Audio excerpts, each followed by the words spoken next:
설교하기 위해서 제가 오늘도 이렇게 단위에 섰습니다. 저는 이상하게 아마 대부분의 설교자처럼 설교하기 전에 많이 예민합니다. 그래서 특별히 수요일 날 또는 토요일 날은 다른 약속을 잡지 않습니다. 그래서 설교를 준비하는데 방해가 되지 않도록 설교에만 집중합니다. 그리고 제 아내도 수요일 날이나 토요일 날은 저를 혼자 그냥 내버려 둡니다. 다른 일을 시키거나 아니면 제가 걱정할 만한 다른 얘기를 하지 않습니다. 그리고 저로 하여금 온전히 하나님의 말씀에 집중할 수 있도록 제 몸과 마음과 제 생각이 방해받지 않도록 그 시간을 지켜줍니다.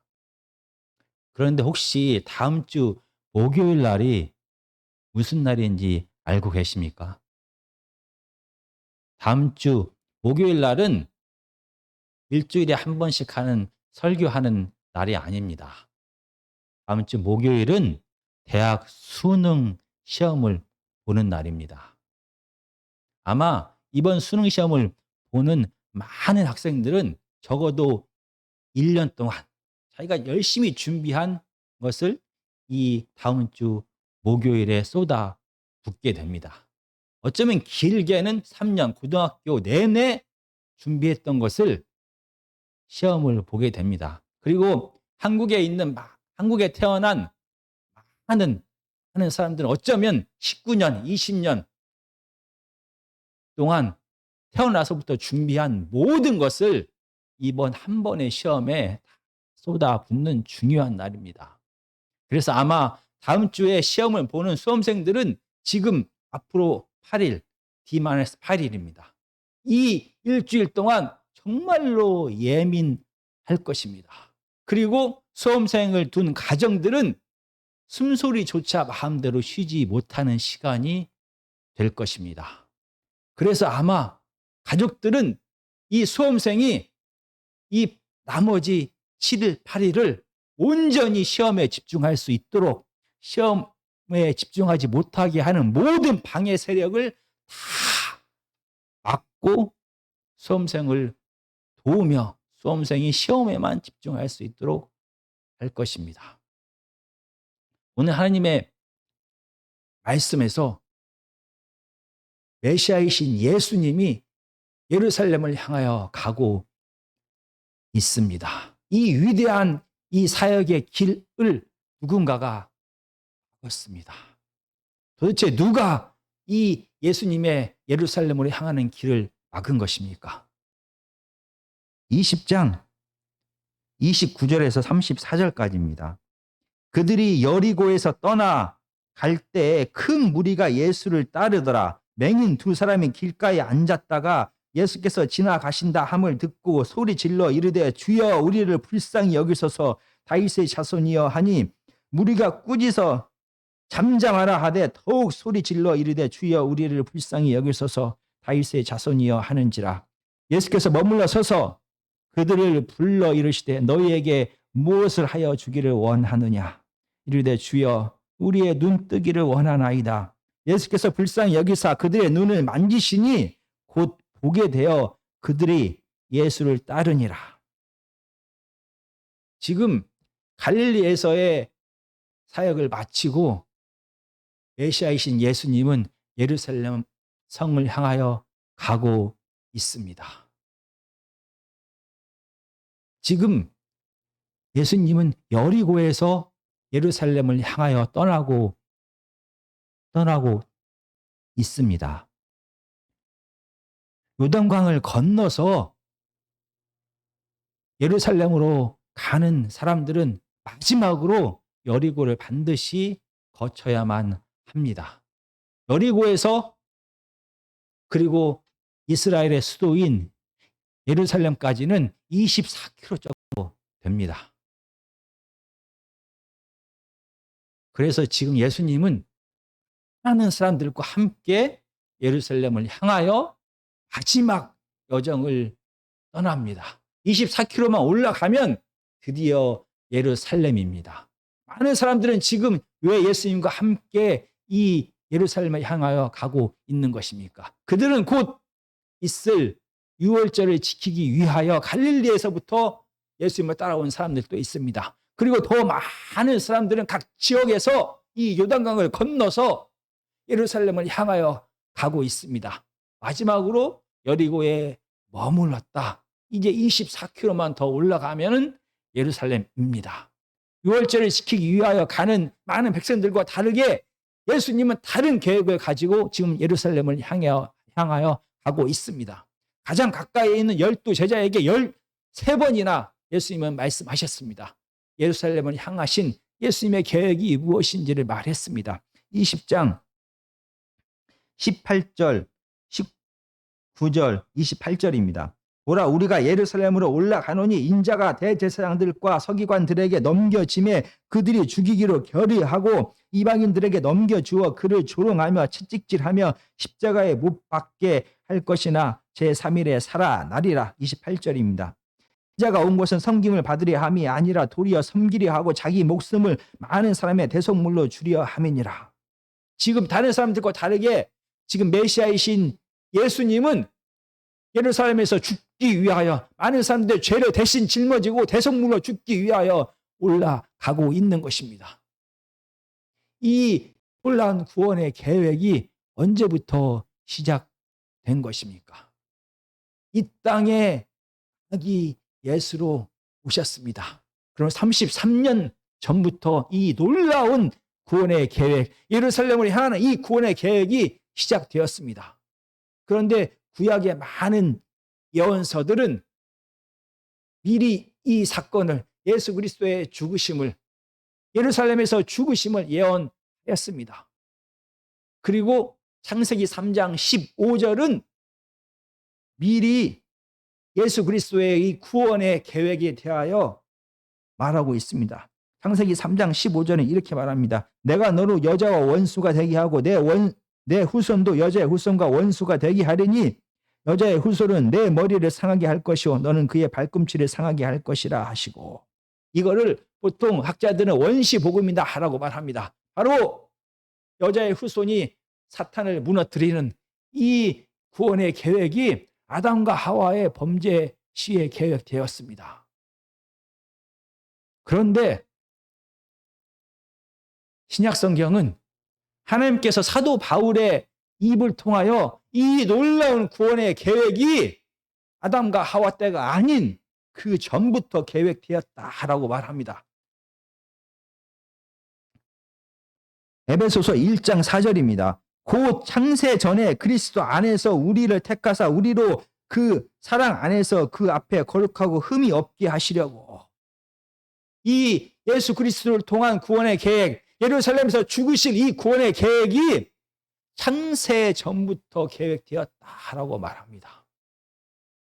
33년 전부터 계획된 이 놀라운 구원의 계획이 아닙니다.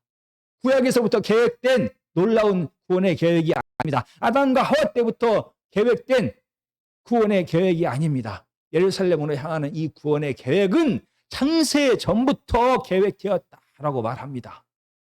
창세 전부터 계획된 이 놀라운 구원의 계획이 이제 24km 남았습니다.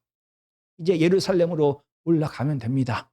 그리고 7일에서 8일 후에 예수님은 드디어 이 구원의 계획을 이루십니다. 일주일 정도 남았습니다. 창세 전부터 시작된 이 놀라운 구원의 계획이, 창세 전부터 시작된 예수 그리스도의 이 발걸음이 드디어 24km 남았고 일주일 정도 남았습니다. 예수님의 마음에는 온통 예루살렘을 향해 있습니다. 십자가에서 죽으실 것을 고민하면서 이 길을 가고 있습니다.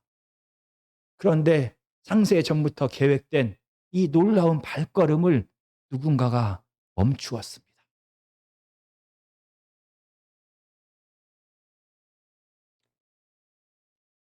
마태복음 20장 30절은 맹인 두 사람에 대하여 이야기를 시작합니다. 그런데 마태는 이 마태복음을 기록하면서 엄청나게 놀라운 일을 얘기할 때 자 보라라는 단어를 사용합니다. 물론 한국말로는 번역이 안 됐지만 30절은 자 보라라는 이 놀라움을 표현하면서 이 두 맹인을 소개합니다. 지금 마태는 예수님이 죽으심과 부활을 경험한 30년에서 40년 후에 이 마태복음을 기록합니다. 그래서 마태가 이 마태복음을 기록할 때는 예루살렘을 향하여 가는 예수님의 이 발걸음이 온 세상을 구원하기 위한 놀라운 구원의 계획의 발걸음이다라는 것을 알았습니다. 그런데 감히 하찮은 두 맹인이 이 예수님의 창세 전부터 계획된 이 발걸음을 멈추게 했습니다. 아닙니다. 솔직하게 표현하면 예수님이 창세 전부터 계획된 이 놀라운 계획을 잠깐 멈추셨습니다. 왜냐하면 사람들 보기에 하찮은 이 두 맹인들 때문에 예수님은 발걸음을 잠깐 멈추셨습니다. 이 두 맹인들은 지금 여리고에서 예루살렘으로 가는 이 길가에 앉아 있습니다. 이 같은 사건을 기록한 마가복음과 누가복음은 그가 거지다라고 기록하고 있습니다. 그런데 마태복음은 대신에 길가에 앉아 있다라는 말을 통해서 이 두 맹인이 거지임을 간접적으로 알려줍니다. 이 거지 맹인은 예수 그리스도에 대한 소문을 분명히 들었을 것입니다. 예수님이 죽은 자를 살리고 오병이어의 기적을 행하시고 각종 병등자를 다 고치고 특히 맹인들의 눈을 뜨게 하셨다라는 소식을 이 맹인은 들었습니다. 구약 성경에서 맹인의 눈을 뜨게 한 기적에 대하여 기록한 사실이 없습니다. 많은 하나님의 사람들이, 하나님의 선지자들이 많은 능력을 행했지만 이 맹인의 눈을 뜨게 했다라는 것은 이런 기적이 기록되어 있지 않습니다. 다만 이사야 선지자는 다음에 하나님의 종 다윗의 후손이 오시면 맹인이 눈을 뜨게 될 것이다 라는 것을 예언했습니다. 29장 18절입니다. 이사야 29장 18절에 보면 그날에 못 듣는 사람이 책의 말을 들을 것이며 어둡고 캄캄한 데에서 맹인의 눈이 볼 것이며 35장 5절입니다. 그때 맹인의 눈이 밝을 것이며 못 듣는 사람의 귀가 열릴 것이며 42장 7절입니다. 내가 눈먼 자들의 눈을 밝히며 갇힌 자들을 감옥에서 이끌어내며 흑암에 앉은 자들을 감방에서 나오게 하리라. 바로 이사야 선지자는 다음에 종말에 하나님의 종 다윗의 후손이 이 땅에 오시면 메시아로 오시면 맹인이 눈을 뜨게 될 것이다 라는 예언을 했습니다. 그런데 이 거지 맹인은 실질적으로 자기의 역사 속에서 맹인이 눈 뜨는 기적의 소식을 듣게 됩니다. 바로 그 메시아가 지금 자기네 앞을 지나가고 있는 것입니다. 그래서 이 두 맹인은, 이 거지 맹인은 가만히 있을 수가 없었습니다. 그래서 30절은 주여 우리를 불쌍히 여기소서 다윗의 자손이여 라고 소리를 지릅니다. 그들은 온 몸을 다해 울면서 예수님을 부릅니다. 주여 다윗의 자손이여 나를 불쌍히 여겨 주십시오. 우리를 불쌍히 여겨 주십시오. 한 번, 두 번 부른 것이 아닙니다. 이 동사의 시제는 계속해서 끊임없이 불렀다라고 기록하고 있습니다.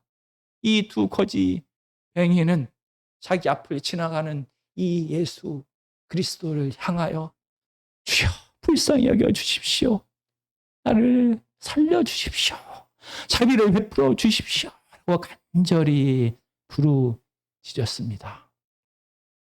지금 여리고에서 예루살렘으로 향하여 가는 이 길은 많은 사람들로 가득 차 있습니다. 이 많은 사람들은 이 거지 맹인들이 소리 지르는 것을 내버려 두지 않았습니다. 그냥 마태는 잠잠하라 라고 한마디를 한 것처럼 기록되어 있지만 아마 우리가 상상할 수 있는 할 수 있는 모든 욕을 그 거지들을 향하여 쏟아 부었을 것입니다. 아마 병신, 지랄, 꼴깍, 우리가 생각할 수 있는 모든 욕을 쏟아 부으며 이 거지 맹인들을 말렸습니다. 잠잠하라. 마치 수능시험은 일주일 앞둔 수험생이 방해받지 않기 위하여 그 부모들이 조용히 해. 자기가 할 수 있는 모든 방법을 동원하여 시험 보는 자녀들 보호하는 것처럼 이 많은 사람들은 맹인들이 소리치는 것을 가만두지 않았습니다. 잠잠하라. 그들이 할 수 있는 모든 수단과 방법을 동원하여 이 맹인들의 절규가, 울부짖음이 예수님께 들리지 않기를 원했습니다. 왜냐하면 지금 예루살렘을 향하여 가고 있는 이 사람들은 작년 6월절과 다르다라는 것을 실감합니다. 모든 사람들이 그걸 다 알고 있습니다. 모든 사람들이 지금 기분은 붕 떠 있습니다. 들떠 있습니다.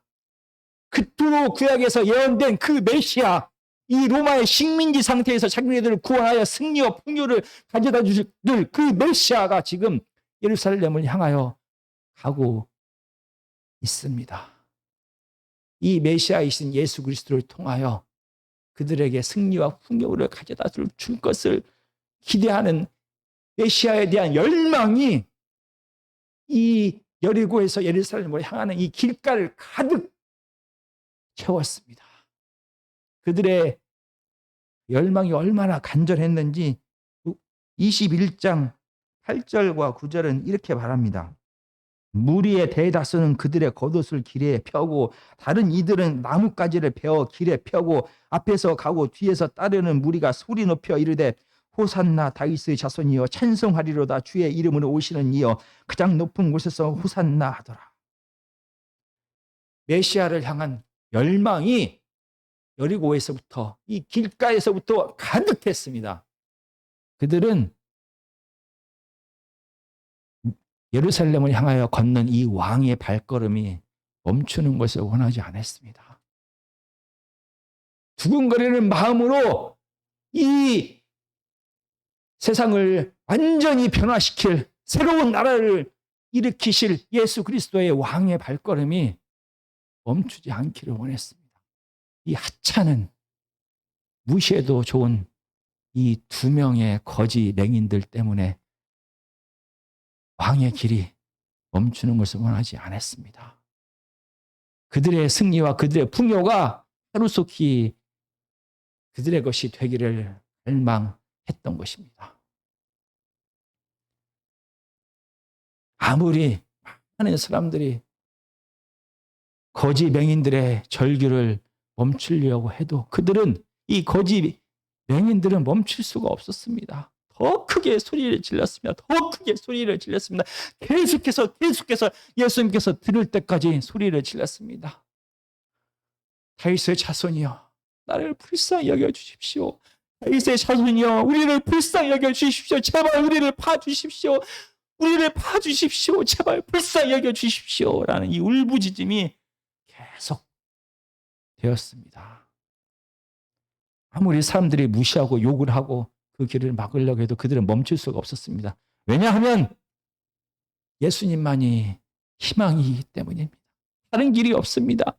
예수님이 없으면, 예수님이 아니면 그들은 평생 동안 지금처럼 거지로 구걸하면서 살아야 됩니다. 예수님이 아니면 그들은 지금처럼 많은 사람들의 손가락질을 받으며 죄인이다라는 정죄를 받으며 무시당하며 살아야 되는 것입니다. 이 맹인이 되었다라는 것은 구약시대부터 하나님의 심판을 받았다라고 사람들은 생각했습니다. 창세기 19장에 보면 소돔성에서 롯의 이웃들이 하나님의 심판을 받아서 맹인이 되었습니다. 그리고 신명기 28장 28절은 이렇게 말합니다. 여호와께서 또 너를 미치는 것과 눈이 머는 것과 정신병으로 치신다라고 말합니다. 하나님의 치심을 통하여 심판을 통하여 눈이 멀게 된다라는 생각을 이스라엘 백성들이 가지고 있었습니다. 그래서 지금 이 순간 예수님이 아니면 그들은 평생 동안 앞으로 남은 모든 삶 동안 죄인이라는 손가락질을 받으며 부끄러움 속에서, 가난 속에서, 어둠 속에서, 두려움 속에서, 죽음 속에서 살아야만 되는 것입니다. 다른 길이 없습니다. 오직 예수님만이 그들을 눈뜨게 하시고 이 가난에서, 이 부끄러움에서, 이 수치에서 구원하실 수가 있는 것입니다. 그래서 이 두 거지 맹인들은 자기가 할 수 있는 한 모든 소리를 내어 눈물을 흘리며 예수님을 불렀습니다. 다윗의 자손이여, 우리를 불쌍히 여겨 주십시오. 주님만이 우리를 살려줄 수가 있습니다.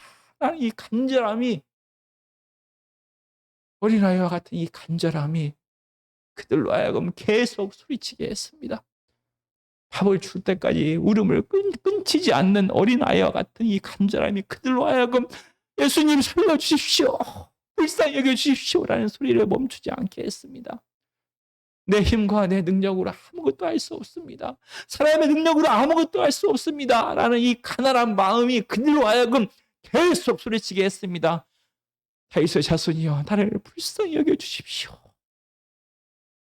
이 어린아이와 같은 간절함이, 이 가난한 마음이 많은 사람들의 탐욕을 물리치게 되었습니다. 드디어 창세 전부터 계획된 예루살렘으로 향하여 가던 예수님의 발걸음이 멈추었습니다. 예수님은 잠깐 이 예루살렘으로 향하는 길을 멈추셨습니다. 그리고 이 거지 맹인들을 부르셨습니다. 사람들이 보기에 무시할 수밖에 없고 더럽고 추하고 아무런 존경받을 만한, 존중받을 만한 것이 아무것도 없는 이 두 거지 맹인을 부르셨습니다. 정말 그들은 드디어 예수님 앞에 무릎 꿇게 되었습니다. 눈물을 흘리면서 예수님 앞에 엎드려 있는 그들을 보셨습니다. 그들은 눈이 멀었을지라도 그의 마음이 멀은 것은 아닙니다. 그는 얼마나 간절하게 눈물 흘리며 예수님 앞에 울부짖었는지, 그들의 마른 얼굴, 그들의 핏기 없는 이 피부, 그들의 눈물이 가득해서 얼룩져버린 이 얼굴, 먼지가 가득한 이 얼굴을 보시고 예수님은 불쌍한 마음이 들었습니다. 그래서 죄인이다, 손가락질하여 아무도 만지지 않는 그들의 몸을, 그들의 눈을 예수님은 만지셨습니다. 예수님이 만지시면 기적이 일어납니다. 예수님이 만지시면 죽음이 변하여 생명이 됩니다. 예수님이 만지시면 어둠이 변하여 빛이 됩니다. 정말로 예수님이 만지자 이들의 눈은 쫙 열리게 되었습니다. 그리고 이 거지 맹인들은 눈을 뜨자 예수님을 따라서 예수님과 함께 예루살렘을 향하여 가게 되었습니다. 이 맹인을 고치신 이 사건은 특별합니다. 그래서 왜 이 맹인을 기록한 이 사건을 왜 20장 뒷부분에 21장 앞에 기록했는지, 마태는 왜 이 부분을 하필이면 여기에 기록했는지는 우리가 다음 시간에 다시 한번 살펴볼 것입니다. 그런데 오늘은 이 본문을 통하여 예수 그리스도의 마음에 대하여, 하나님 나라의 가치에 대하여 다시 한번 생각해보는 시간이 되었으면 합니다. 정말 온 세상을 구원하시는 예수 그리스도의 계획, 이 구원의 계획은 너무나 위대합니다. 창세 전부터 시작된 이 구원의 계획과 사람들 보기에 볼품없고 죄인이고 손가락질을 받는 이 두 명의 거지 맹인은 비교할 수도 없습니다. 굳이 멈출 필요도 없습니다. 그냥 놀라운 창세 전부터 구원의 계획의 그 길을 그냥 가시면 됩니다. 그런데 이상하게 예수님은 멈추셨습니다. 왜냐하면 사람들의 기준과 세상 나라와 예수님의 기준과 하나님 나라의 기준이 다르기 때문입니다. 사람들은 그들이 가지고 있는, 상대방이 가지고 있는 그의 지위와 재물과 위치와 눈에 보이는 것을 통하여 사람을 판단합니다. 그래서 정말 그만한 가치가 있는지를 판단합니다. 그러나 예수님은 다르셨습니다. 하나님의 나라는 세상의 나라와 다릅니다. 하나님의 나라는 한 사람의 가치가 얼마나 소중한지를 계속해서 마태복음은 이야기를 계속합니다. 마태복음 16장 25절은 이렇게 말합니다. 누구든지 제 목숨을 구원하고자 하면 잃을 것이요 누구든지 나를 위하여 제 목숨을 잃으면 찾으리라. 사람이 만일 온천을 얻고도 제 목숨을 잃으면 무엇이 유익하리요? 사람이 무엇을 주고 제 목숨과 바꾸겠느냐? 마태복음은, 그리고 성경은 계속해서 한 영혼이 온 천하보다 귀하다라는 이야기를 계속합니다. 하나님의 나라는 한 영혼이 온 천하보다 귀합니다. 어떠한 사명도, 어떠한 위대한 계획도 한 영혼보다 귀하지 않다라는 것을 오늘 본문은 보여줍니다. 그리고 바로 온 세상을 구원하시는 예수 그리스도의 사명이 바로 한 영혼을 구하는 것이다라는 것을 다시 한번 보여주는 것입니다. 그가 어떤 지위에 있든지, 어떤 가치를 가지고 있든지, 어떠한 모습으로 살아가는지가 아니라 한 영혼, 그 사람 자체가 천하보다 귀하다라는 것을 오늘 사건은 보여줍니다. 창세 전부터 계획된 이 어마어마한 계획이 이제 24km 남았습니다. 이제 일주일 남았습니다. 그러나 예수님의 발걸음을 이 사람들이 보기에는 하찮하고 버려도 상관이 없고 무시해도 될 만한 이 거지 맹인 앞에서 멈추게 했습니다. 왜냐하면 한 사람이 천하보다 귀하기 때문입니다. 그리고 예수님께서 그들을 고치시고 만지시고 회복시켜준 이유는 다른 게 아닙니다. 불쌍히 여기사입니다. 그들이 구원받을 만한, 회복받을 만한 믿음이 있어서, 그들이 그러한 선한 일을 행해서, 그들이 그런 지위를 가지고 있기 때문에 그런 것이 아니라 그들은 그 사람 자체로서 너무나 귀합니다. 그들이 예수님 앞에서 내 힘과 능력으로 아무것도 할 수 없습니다. 제발 나를 살려주십시오. 이 부르짖는 간절함이면 충분합니다. 정말 예수님이 오병이어의 기적을 왜 시작하셨습니까? 많은 사람들에게 얼마나 능력이 있는지를 보여주기 위해서가 아니었습니다. 결과적으로 이 오병이어의 기적을 통하여 예수님의 능력을 보았습니다. 그러나 예수님이 능력을 행하신 이유는, 시작하신 이유는 그들을 불쌍히 여기사입니다. 그들에 대한 사랑의 마음이 기적을 행하게 했습니다. 한국 돈으로 5조에서 10조나 되는 이 만 달란트 빚을 탕감해 준 주인이 왜 빚을 탕감해 주었습니까? 그가 착해서가 아닙니다. 그를 불쌍히 여기셨습니다. 불쌍히 여겼을 때 하나님은 일하십니다.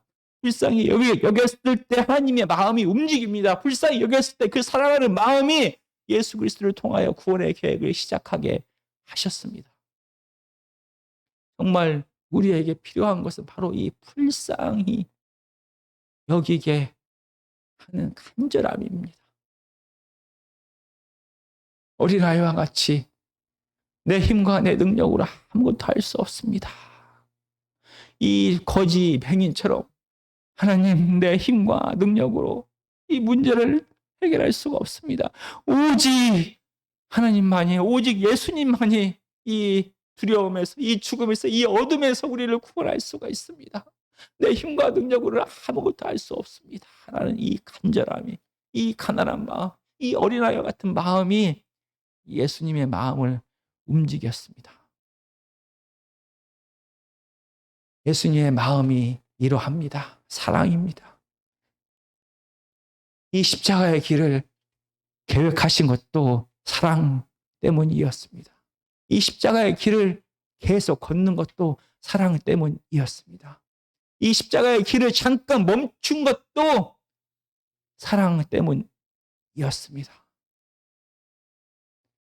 예수님께서 하시는 모든 일의 시작은 언제나 사랑이었습니다. 제자는 예수님을 닮는 자입니다. 하나님의 자녀는 하나님을 닮아가는 자가 하나님의 자녀입니다. 우리를 향하신 하나님의 뜻이 무엇입니까? 우리에게 주신 사명이 무엇입니까? 한 영혼을 예수님의 마음으로 사랑하는 것입니다. 그래서 그를 향한 모든 우리의 행동의 이유는 사랑이어야만 하는 것입니다. 다른 이유는 절대 아닙니다. 예수님을 닮아서 한 영혼을 사람들 보기에 별 볼 일 없고 무시해도 되고 하찮아 보이는 한 사람, 소자를 예수님처럼 불쌍히 여기는 마음이 하나님의 제자의 마음인 것입니다. 정말 하나님처럼, 정말 예수 그리스도처럼 이러한 사랑의 마음으로 한 영혼을 사랑하는 우리 아멘교회의 모든 성도님들이 다 되시기를 간절히 기도합니다.